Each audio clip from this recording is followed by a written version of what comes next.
네, 저는 병무청장님께 병역 기피자의 정보 공개 제도의 현황과 또 대책에 대한 부분들을 질의하고자 합니다. 이 병역 기피자의 정보 공개 제도는 2016년에 도입을 해서 8년째 운영 중인데요. 네. 우리 청장님 그 취지와 목적이 뭐죠? 간단하게 좀 설명 좀 주세요. 병역 기피한 것을 공개해가지고 스스로 거기에 대한 부끄러움을 느낄 수 있도록 해서 병역 의무를 이행할 수 있도록 유도하는 것입니다. 네, 병역 이행을 유도하는 부분이다. 네. 자료를 좀 보시면요. 2016년부터 저게 한 7년 정도 운영된 부분입니다. 합쳐서 한 1,900명 정도가 이 정보 공개가 된 부분인 거고요. 해마다 보면 인원수가 줄지도 않고 또 2021년에는 또 늘어난 부분이 있습니다. 이 부분들이 제대로 목적이나 취지에 맞는 제도인지에 대한 좀 우려가 있습니다. 그 실효성을 좀 높일 필요가 있겠는데요. 현재 공개하고 있는 정보가 이름과 나이, 주소, 기피 요지 그리고 기피 일자 위반 법조항으로 되어 있는 거죠. 예, 6가지 예, 지금 맞습니다. 공개하고 있습니다. 그거 이외에 추가로 정보를 확보하거나 공개할 필요가 있지 않을까 한번 검토 좀 해주시고요. 예, 또 병역 기피자에 대한 형사 고발이라든지 제재를 좀 강화할 필요가 있다라는 의견이 있는데 이거에 대해서도 우리 청장님 의견을 간단하게 좀 답변 좀 주세요. 네. 아까 윤지옥 의원께서 말씀하셨다시피 병역이라는 것은 우리나라에서 청년들에게 가장 공정성이 요구되는 겁니다. 네, 네. 그래서 병역을 기피하는 일은 있어서도 안 되고 병역을 기피한다면은 그 사람들은 거기에 상응한 처벌을 받아야지 된다고 생각을 합니다. 예. 그러면 현재 있는 정보 공개 이외에 추가로 정보 확대하는 부분도 좀 검토를 하실 거고 형사 고발이나 제재 강화도 검토를 하시겠다. 예. 그 말씀이신 거죠? 예. 네, 네. 다음 질의를 드리겠는데요. 이거는 또 병역 기피를 유형별로다가 저희가 좀 분류를 해봤더니 국외 여행 허가 의무 위반이 상당한 비중을 차지합니다. 이 1,900명 중에 863명이 국외 여행 허가 의무 위반 사항이고요. 45%를 차지합니다.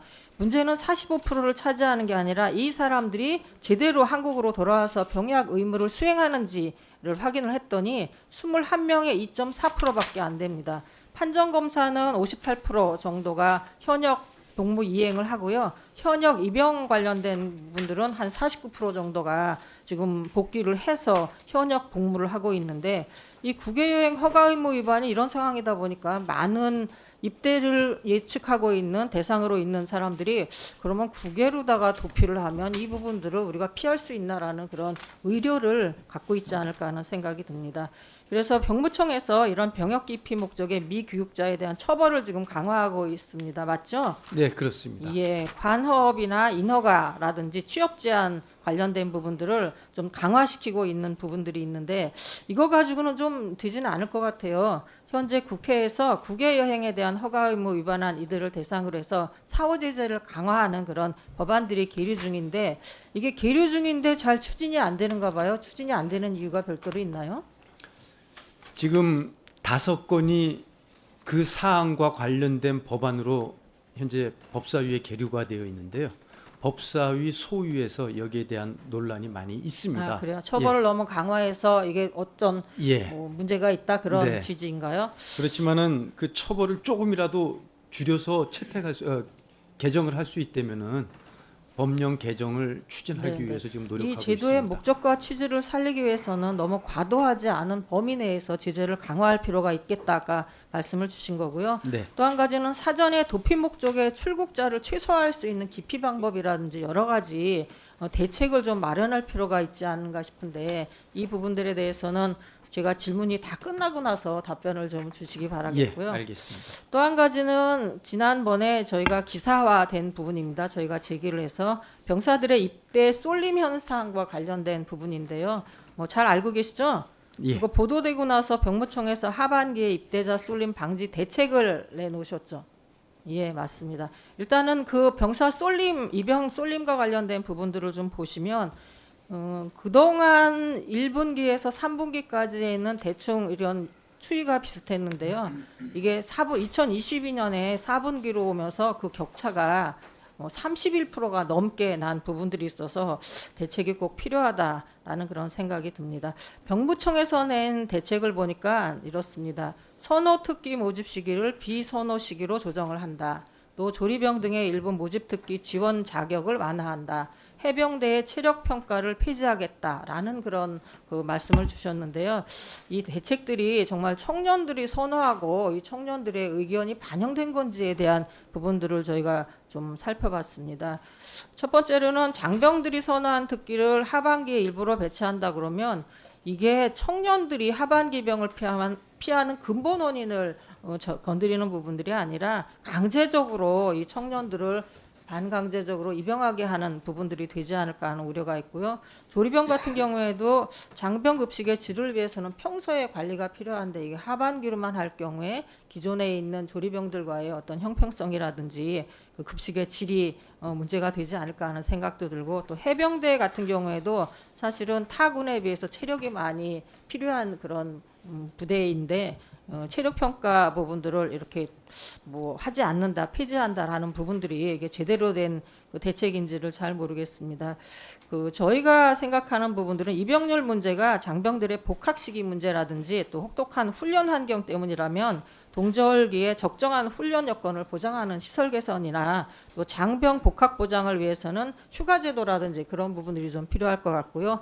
또 장병의 봉급 인상 때문에 이런 현상이 생겼다라는 일부 지적도 있는데, 그러기 위해서는 하반기 입영자에 대해서는 보직 선택권을 부여하는 등 뭐 추가적인 대책 마련이 필요하지 않을까 하는 생각이 있습니다. 이건과 관련돼서 우리 병무청에서 내놓은 그 대책 말고 추가로 더 고민하실 사항이 있는지 아까 말씀드린 것과 같이 답변 부탁드리겠습니다. 예, 지금 질문하신 그 내용에 대해서 말씀드린다면은 복학 시기를 맞추기 위해서 휴가를 전역하기 전에 다 쓰면서 조금 일찍 나와서 복학할 수 있는 사람들은 복학시킬 수 있는 이런 것도 지금 그 의무자들 입장에서 저희들이 강구를 하고 있고요. 또 다른 하나는 복무지역 선택할 수 있는 그것을 지금 해군에서 시범적으로 운영을 하고 있습니다. 운영을 할 예정입니다. 그래서 자기들이 원하는 복무지역에서 복무한다면은 아무래도 지원율이 높아지지 않을까 그런 생각을 합니다. 이런 것들을 의무자들 입장에서 저희들이 가질 수 있는 대책이라고 생각해가지고 지금도 계속 발굴해 나가도록 하겠습니다. 간단히 말씀드리겠습니다. 제일 중요한 것은 해외 여행 허가를 낼 때 저희들이 좀 촘촘히 봐가지고 법적인 문제를 하나하나 살펴서 이 사람들이 외국에 출국해서 안 들어오는 그런 일이 없도록 해 나가고, 또 미귀국 시에는 반드시 처벌받는다는 것을 저희들이 알려줘야지 되는데 사실 외국에 있기 때문에 상당히 그러한 것들 제한점이 많습니다. 그래서 이것은 저희들이 모든 노력을 경주해가지고 병역 면탈을 방지할 수 있도록 노력하겠습니다. 국무청장님께 질의하겠습니다. 보건복지 분야의 사회복무요원 인건비 지방이양 관련돼서 질의를 하겠는데요. 조금 전에 우리 청장님도 말씀하셨지만 이 제도가 변경됨으로 해서 지방자치단체에서는 문제 제기를 세게 하고 이게 인건비 부담이 크기 때문에 중앙정부로 사업을 환원하자라고 지금 요청을 하고 있습니다. 알고 계시죠? 예, 알고 있습니다. 예, 현재 사회복무요원이 52,168명인가요? 네. 예, 그중에 이 변경될 제도에 적용을 받는 보건복지 분야 사회복무요원은 대략 몇 명 정도가 지금 되고 있나요? 그 인원을 제가 한번 찾아보겠습니다.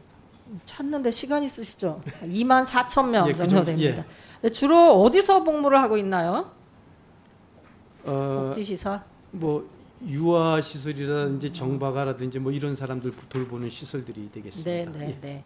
그 저희가 이제 사회복무요원 인건비 추계를 했습니다. 이게 병사의 봉급 인상과 관련된 부분들이 지금 반영된 건데 2,300억에서 많으면 3,300억까지 지금 네. 인건비가 소요될 예상이 되고 있습니다.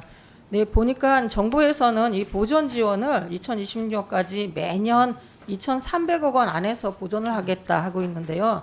내년만 봐도 이 추계치로 보면 2,800억인데 500억 정도 차이가 납니다. 이렇게 네. 차이가 나는 부분은 지금도 지방정부에서 이 부분을 부담하고 있나요? 예, 그렇습니다. 그렇구나. 근데 이게 지방소위세 배분 방식을 변경을 해서 지방자치단체에 이양을 하면 실제적으로 지방자치단체의 부담이 더 커지는 거죠. 예. 사회복무요원 수가 좀 줄어들고 줄어들고. 하지만 이 역할 자체 보건복지 분야에서 사회복무요원이 갖고 있는 역할은 있는 부분이어서 급격하게 주는 부분들은 좀 문제가 있다라고 생각을 해서 기재부나 행안부하고 협의해서 이 인건비 지방이용 관련된 부분들을 좀 재검토하든지 좀 더 뭐라고 할까요? 좀 심도 있게 고민을 해야 된다라고 생각을 하는데 우리 청장님 생각은 어떠세요? 예, 저도 지금 의원님 말씀에 전적 공감하고 있고요. 지금 지자체 5곳에서는 거기에 대한 문제를 관련 부처에다가 공문으로 좀 환원시키자, 네. 옛날 제도로 네, 보낸 바가 있습니다. 네, 알겠습니다. 또 한 가지는 사회복무요원에 대한 복무 관리가 잘 되고 있는지 부분들을 좀 체크를 해봤습니다. 성범죄나 강력범죄 경력을 갖고 있는 사회복무요원들이 있는데요. 이 사람들은 국가의 중요시설이나 사회복지시설에는 근무할 수 없도록 지금 되어 있습니다. 맞습니까? 네, 맞습니다. 예, 그런데 이 중요시설이나 사회복지시설 이외에 다른 사회복무기관에는 여전히 배치가 되어 있고요. 그동안 보니까 한 158명 정도가 배치돼서 활동을 하고 있습니다. 실제로 무슨 업무를 하고 있는지 또 실태 파악은 잘 되고 있는지 우리 병무청에서 꼼꼼히 관리를 하고 계신가요? 예, 관리하세요? 예, 관리하고 있습니다. 특별하게 뭐 문제가 있거나 그러진 않나요? 그것도 저희들이 관리하면서 특별한 문제가 있을 수 있는 소지가 있는 사람들은 처음부터 관리할 수 있는 시스템을 지금 만들려고 하는데 내년에 그 시스템이 만들어지면 내년에? 예, 네. 그 다음 자료를 좀 보시면요. 범죄 경력 사유로 보충력 소집 대기자 현황 중에 범죄 경력 사유가 있는 사람은 한 5,770명 정도가 되고 이 중에 성범죄자와 강력범죄자만 해도 3,350명 정도가 됩니다. 한 58% 정도를 차지하는데요. 이런 분들이 지금 보충력 소집 대기를 하고 있습니다. 사실은 뭐 단순하게 범죄 경력 사유만 가졌다 그래서 저희가 문제가 될 거는 아니지만 이 부분들이 대민 서비스에 대한 업무를 한다든지 아니면 여러 가지 문제가 될 수 있는 소지가 있기 때문에 잘 관리를 해야 된다라고 생각을 하는데요. 복무 실태 점검 기간도 좀 단축할 필요가 있고 이분들을 어떻게 운영을 할 건지에 대한 고민들이 좀 필요한데 우리 청장님 혹시 여기에 대해서 생각하고 계신 바가 있으신가요? 네, 저희들이 죄송하지만 답변을 네. 제가 질문 하나만 짧게 하고 예. 마저 듣는 거로 예, 하겠습니다. 알겠습니다. 한 가지 더 질의를 드리면 산업기능요원 중에 농업 분야 기능요원들이 있죠. 네, 네, 이 부분들이 인원이 계속 축소가 되고 있습니다. 2018년 때에는 6,000명이었다가 3,200명이고 농업 분야만 해당을 해도 400명에서 270명 정도로 지금 줄어들고 있는 현황인데 이건 알고 계시죠? 네, 예, 이 제도는 보니까 농어촌의 인력 난도 해소를 하고 농업의 전문 인력도 육성을 하면서 지원하기 위한 제도인데 저희 화성만 해도 도농복합 지역이고 또 농업 인구가 많이 줄어들고 있습니다. 이 제도의 혜택을 보고 있는 부분들이 소수 있긴 하지만 이렇게 갑자기 농촌 현실을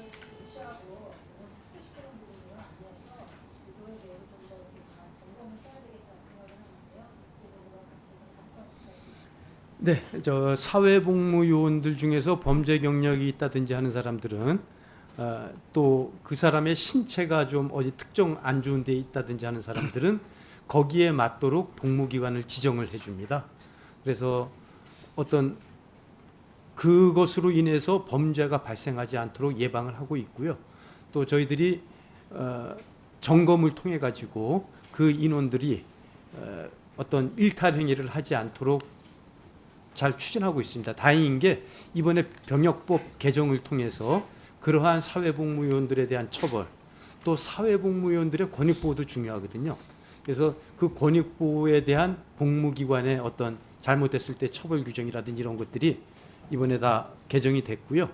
또 지금 농업 분야 산업기능요원은 오늘 이제 여기서도 서로 다른 얘기가 나오고 있습니다. 의원님들 사이에서. 보충력 제도는 전반적으로 축소시키는 게 맞다. 그 틀에서 한번 좀 이해해 주셨으면 감사하겠습니다. 네.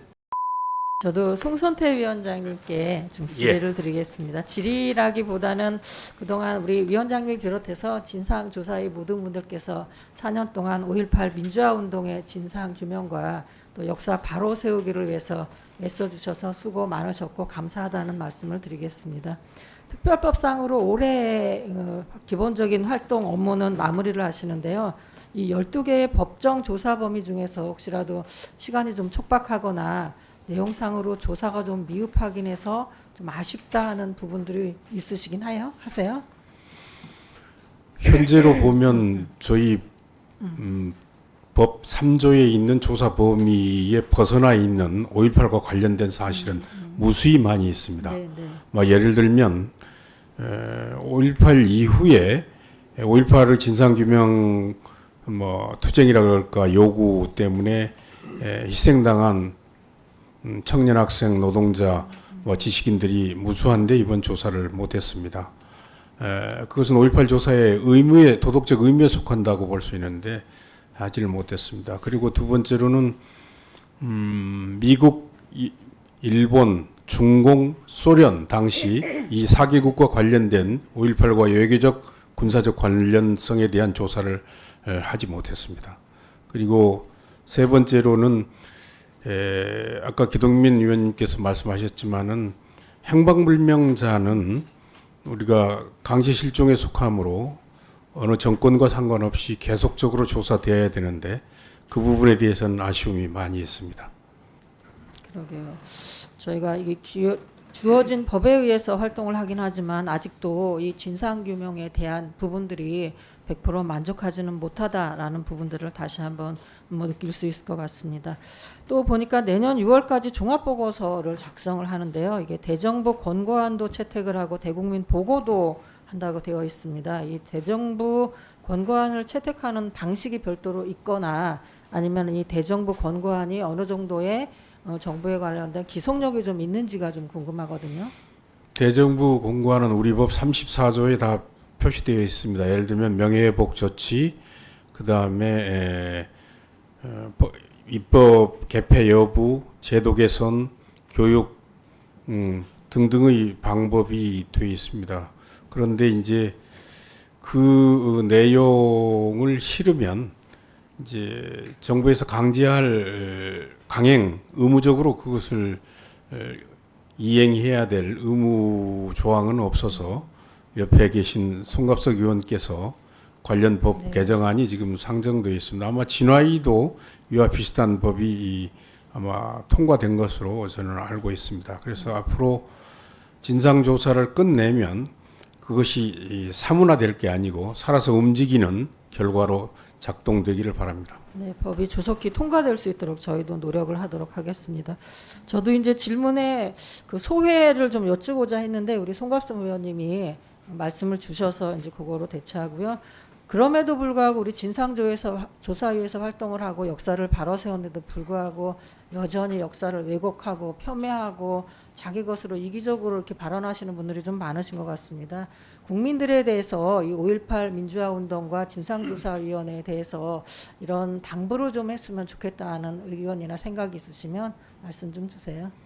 조사위를 맡고 있는 위원장으로서는 그분들께 딱 한마디만 하고 싶습니다. 5.18의 피해자 그리고 광주의 눈물과 한을 자세히 안으로 들어와서 한번 지켜봤으면 좋겠다. 그런 말씀을 드리고 싶습니다. 네, 수고 많으셨습니다. 이상입니다.